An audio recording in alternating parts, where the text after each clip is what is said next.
Hello and welcome to the Horns and Whistles Workshop YouTube channel. My name's Mark, and the regular viewers among you may notice something slightly different about this video, in that this is the first time I've ever shown my face. So here you go. This is me, I'm Mark, and I'm the person who runs Horns and Whistles Workshop. Now, about 2 years ago, I produced a fitting tutorial video which demonstrated how to fit the Hornby Triang X03 and X04 motor upgrade kits, which I sell on eBay, to a Hornby Triang model. As I say, that was about 2 years ago, and at the end of that video I said that I would be producing another video on the subject, but specifically looking at how to wire those motors for DCC or digital. But then of course life happened and I haven't managed to get round to that video until now, 2 years after I intended to. So sorry for the delay, because I know many people have been messaging me and contacting me asking for the video to be produced. But here it is finally, and I hope it is going to be useful. So what we're going to look at is how to install those X03 or X04 5-pole motor upgrade kits, which are available on my eBay store, and wire them for DCC. I'll put a link in the description below for where you can purchase those motors if you want to. But for now, we're going to get into the workshop and we're going to get on with the fitting. Now, in the interest of keeping this video concise and as brief as possible, I'm not going to duplicate the instructions about how to remove your original X03 or X04 motor. That is covered in my DC fitting tutorial video, which is on YouTube. So if you need some assistance in getting your original motor off, go and have a look at that other video, but it is a very simple process. Now, one thing I will mention before we get started is what is the difference between the X03 and the X04 motor? In truth, the motors themselves are identical. So this one here is an X03 motor, and this one here is an X04 motor. The only difference between them is the worm gear. So the X04 motor here has got a brass worm gear with a slightly finer pitch. The X03 motor here has got a plastic worm gear with a much coarser pitch. The actual motor themselves, the way they pick up the electricity, the sort of build and size and shape of the motor, they're identical. The only difference is the worm gear. And this model that we're going to be using, it requires, or had on it, sorry, an X04 motor, which, as I say, has already been removed, and we're going to start fitting a DCC wiring harness, and I'm going to be using one of these. Now, this is an 8-pin wiring harness. It's got loads of wire on it. They're available on eBay for a couple of quid. This wire will be cut down as we go through the fitting. But I'll put a link on YouTube on the video description about how to get one of these. And what we're going to do is wire it up for motor control only.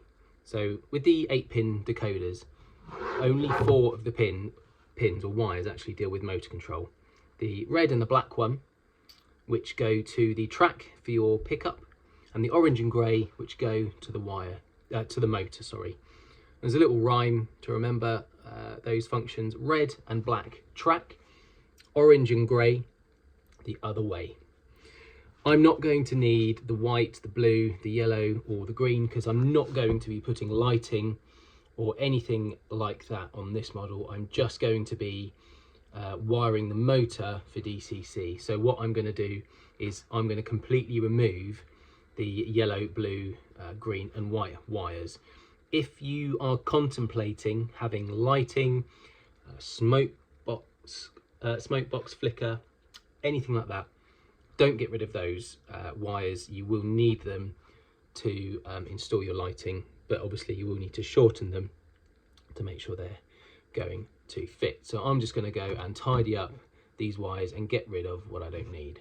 Okay, so here's my shortened wiring harness. I've just got red, black, orange and grey, so I'm effectively just using a 4-pin wiring setup, although it's actually an 8-pin socket, because that is by far the most sort of popular basic sort of decoder available on the market. Now I said earlier, a little rhyme, red and black track, orange and grey the other way. So the red and the black wires are the ones you connect to your pickups, which will then obviously connect to the track through the wheels. And the orange and grey go the other way, i.e. to the motor. Now the next question is, which way round do they go? So another little sort of rhyme, if you like, or memory aid is red, rail, right. Red and black track, orange and grey the other way, red, rail, right. So the red wire is going to connect to the wheels on the right hand side of the model.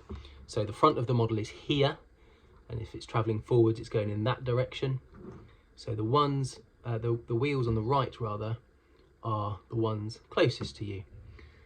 And those wheels pick up power through this little pickup plate here. This base keeper plate here has got a little brass wiper pickup, and then there's a little solder tab through here, and that brown wire is currently attached to that solder tab. So what we're going to do is remove that base keeper plate just by taking off these two screws, and it comes off really easily.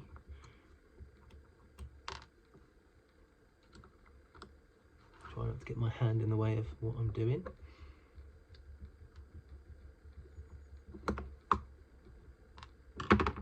Don't lose your screws, you will need them. And then the base keeper plate just comes away like so. Now remember which way round this goes, because if you put it on backwards, when you've done what you need to do with it, you're going to create a short circuit, which obviously you don't want. So remember, these pickups are for the right hand wheels. What I'm going to do is, while I've got these off, I'm just going to give these a bit of a clean. So all I'm doing to clean these is wiping the brass wiper with the cotton bud, which is just soaked in a little bit of lighter fluid is what I've used. There's plenty of other cleaning. You could use IPA, isopropyl alcohol, any sort of solvent fluid that will get crud and dirt off. I'm going to give them a little bend outwards as well, just to improve the contact. Be careful not to snap them. And then what you can do as well is just clean the back of these wheels, because this is where these brass wiper pickups connect to your model. So just rotate the wheels and give them a wipe with your cotton bud.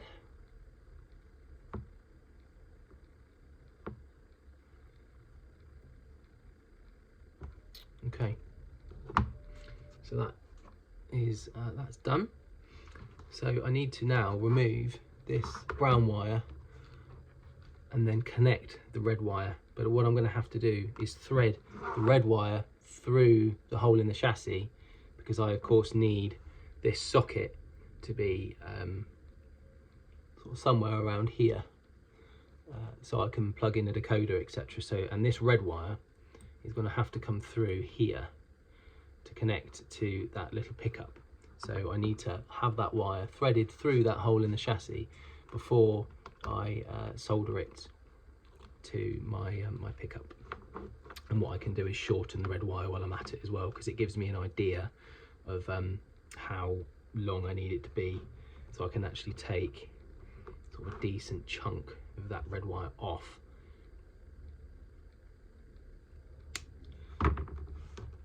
Just to reduce the amount of space I am using up with wires. And I'm doing all of this in the hope that when I'm ready, my soldering iron will have heated up, because I've only just turned it on.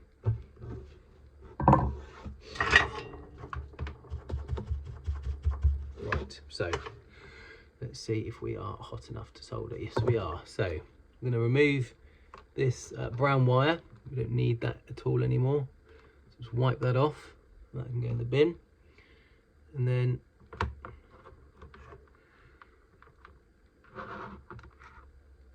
I'm going to tin the red wire. So put a little bit of solder over the end of the wire.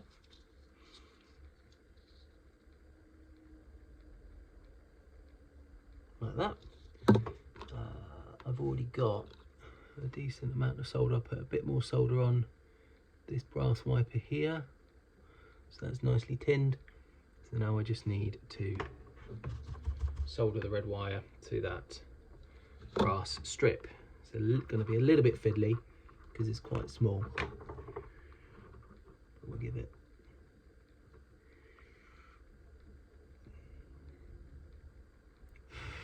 There we go. So that's that soldered together, and then when this is put back in place like so, you can see that your wiring harness is coming up through the model. So just going to fit these screws back in place.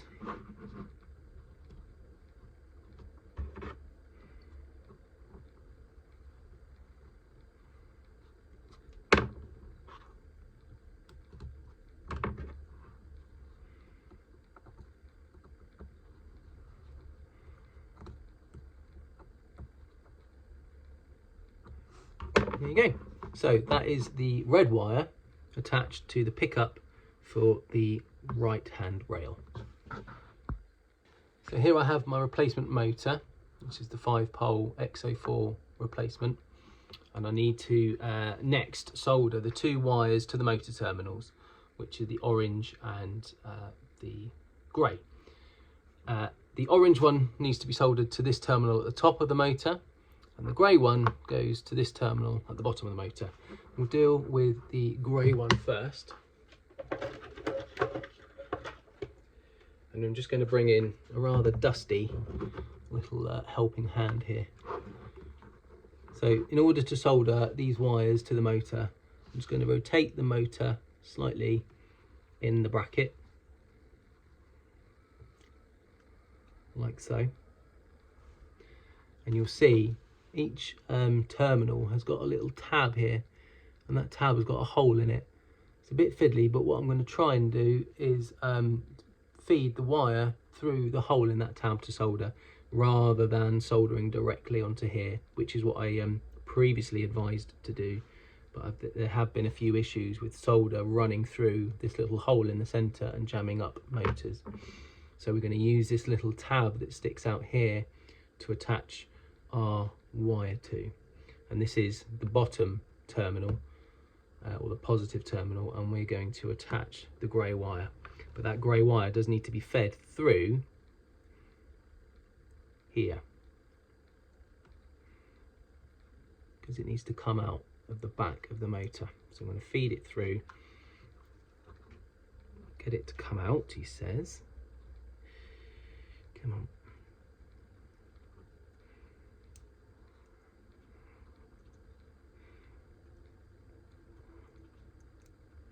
There we go, a little bit more fiddly than it needed to be. And then once we've soldered that to there and we twist the motor back in place, we pull that grey wire back through.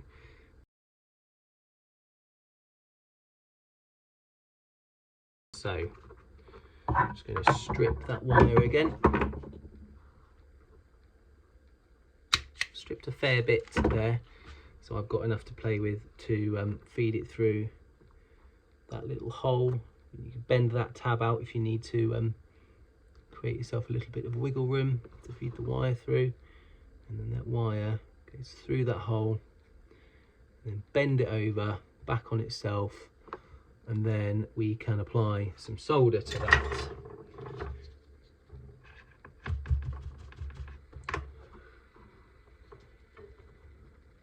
And then that way we're not soldering directly on top of that terminal on the motor, which then reduces the risk of solder actually dropping down into your motor. So I'm going to twist that motor back round, and as I do so, pull my grey wire back through the little hole in the bottom of the bracket there. So you've got your grey wire sticking out of the back there, and that will sit nicely on there, which we'll go through in just a second. So the next thing I'm going to do is physically fit the motor in place before we do any more soldering. So we've soldered our red wire and our grey wire.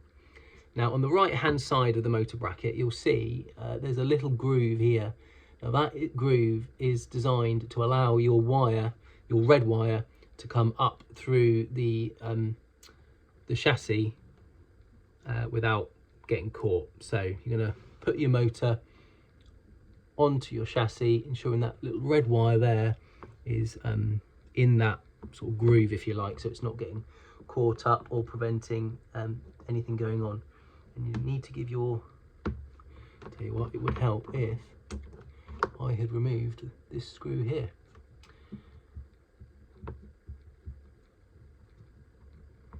There we go. Let's try that again.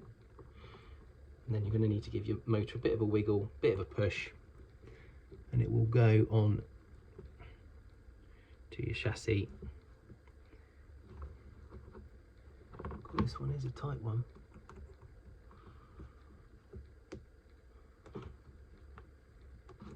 And you need to push it as far down as so those holes at the back line up, because you're going to put that screw through that hole in a minute. So this one needs a bit of a push and a wiggle, but it's fine. There we go. Those holes are lined up and we are on, and that motor turns freely with my thumb and forefinger. And I don't know if you'll be able to see, it is slowly turning those wheels forwards. So that motor is sort of physically in place, and then what we'll do is we'll attach the black wire next, because by doing so we're going to screw the motor down so it will be firmly fixed in place. Within your kit you will have had one of these little solder tabs. That is what we're going to solder our black wire to, and then we're going to screw that down onto the back of the model here.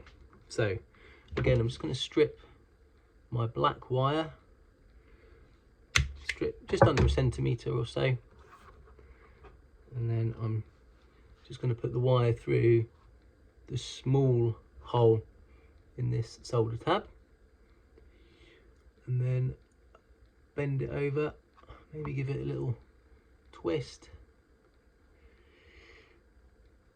and then I can put it in a little helping hand here and put a bit of solder on there.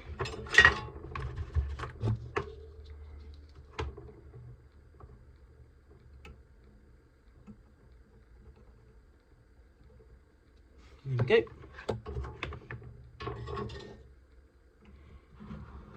And then with that screw I removed a minute ago, we are going to fix it in place.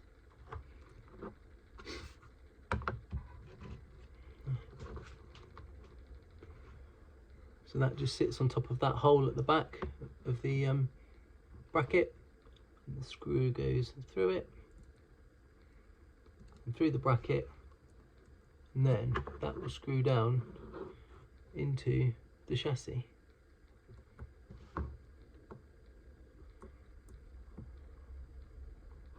And when you're tightening it, just make sure it's sort of not going to catch or impede on the actual motor or the flywheel in any way.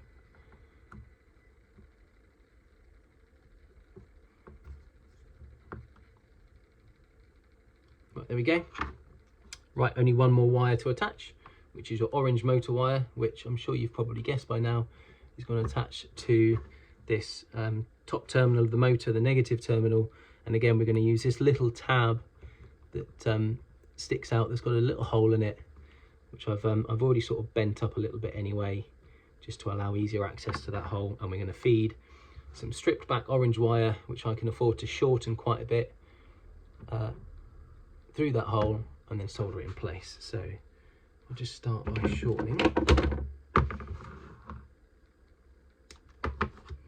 And then strip it back again. Again, 0.5 centimetre or so is fine. And then with great care, feed it through that hole. There we go. Bend it back on itself. Can't really twist these, but that's fine, because I'm going to solder it anyway. Bit of solder on here. And there we are. So that is essentially the fitting job complete. So we've attached the red wire to the right hand pickups, that base keeper plate wiper pickup through there, and goes through the chassis. We've attached our black wire to the pickup terminal at the back of the model. Ultimately that power comes through the metal block of the chassis to the left hand wheels, and then we've got our grey motor to the positive terminal, a grey wire to the positive terminal of the motor, which is the underside one, and then the orange wire to the top of the motor, or the negative terminal. And what I'm going to do, I'm just going to get a bit of black tack. I'm going to tidy this up, stick this down here, try and tidy these wires up a little bit. I probably could have afforded to shorten that black one, in truth, a little bit more than I have. And then I'm going to pop it on a rolling road with a decoder in it, and we'll give it a run. Okay, so that's had a bit of a tidy up. I've tried to tidy some of these wires a little bit. Obviously, when I put the body on, I won't have the decoder sticking out here. That will just sit inside the body. I've just stuck the decoder down there just to stop it flapping about while we run it.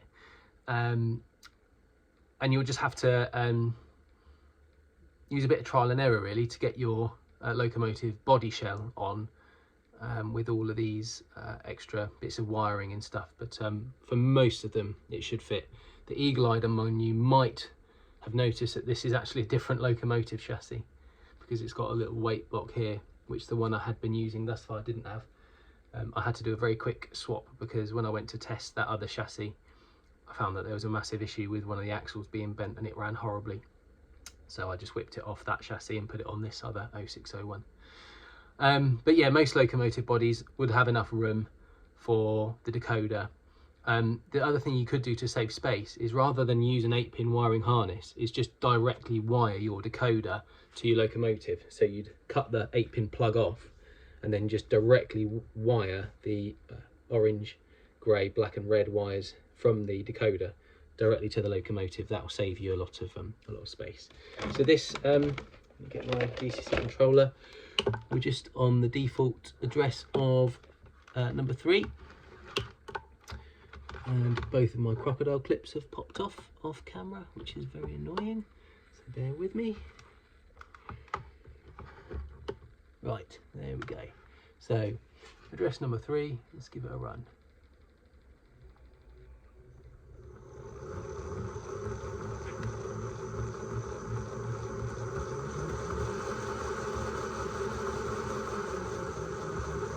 If I bring the speed right down, you can see that that new motor gives you the benefit, being a 5-pole motor with a flywheel, of a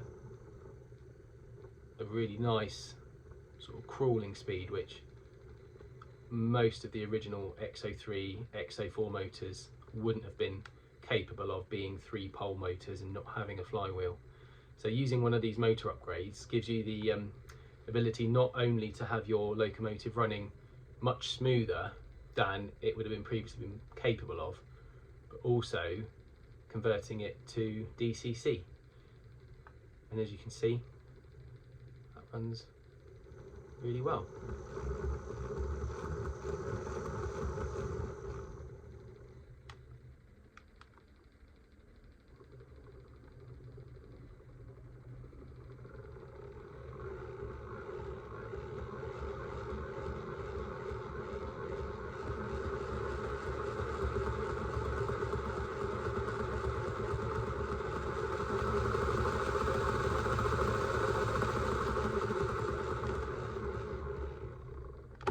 Hit the stop button there. You can obviously play around with the speed parameters in your decoder. I'll put a link to these rolling roads in the product listing if you're interested in one of them, because they've got quite deep flanges on the wheels, so even these old Triang locos with really deep wheel flanges can fit on this rolling road. So yeah, there you go. That is how to install your X04 or X03 motor upgrade into your locomotive and wire it for DCC. So I hope you found it useful and enjoyable, and thanks very much for watching. I'll see you again soon.